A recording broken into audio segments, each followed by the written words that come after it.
overall, the first section of our book had many theories over development and individual variation, but I picked the ones in which I found most stuck with me while going throughout this course and reading the whole book. I also picked the ones that I believe are going to be most beneficial for me later when I graduate and I have my own classroom and students to teach.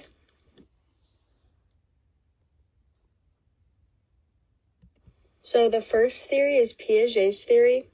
It's the theory that describes the cognitive development of children, and this is made up of 4 different things. So schemas, assimilation, accommodation, and organization.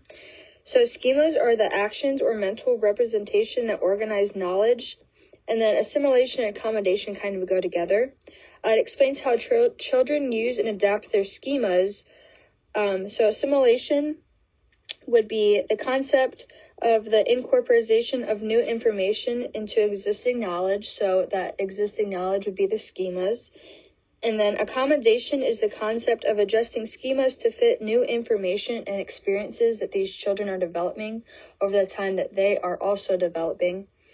And then the organization would be the grouping of isolated behaviors into a higher order, so a more smoothly functioning cognitive system in the grouping or arranging of items into categories. The second theory is Vygotsky's theory. This is the zone of proximal development, and off of the zone of proximal development comes scaffolding and language and thought.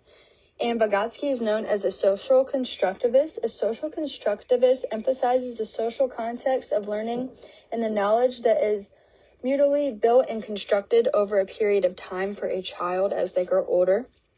So the zone of proximal development is the range of tasks that are too difficult for children to master alone, but can be mastered with the guidance of assistance from adult or a more skilled student. So off of the zone of proximal development comes scaffolding. That's a technique that involves the changing of level and support for learning, where a teacher or more advanced peer can adjust the amount of guidance to fit the current student's performance. And then off of this comes language and thought.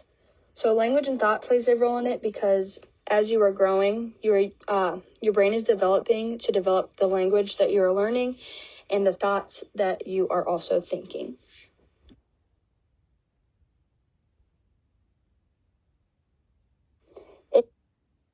Next is the Bronfenbrenner's theory. So this is an ecological theory made up of 5 environmental systems, being the microsystem, mesosystem, exosystem, macrosystem, and chronosystem.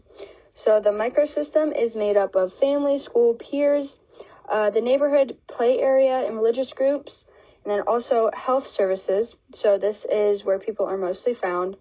And then the mesosystem is kind of made up of all of those things that involve linkages between the microsystems. Examples are connections between family experiences and school experiences.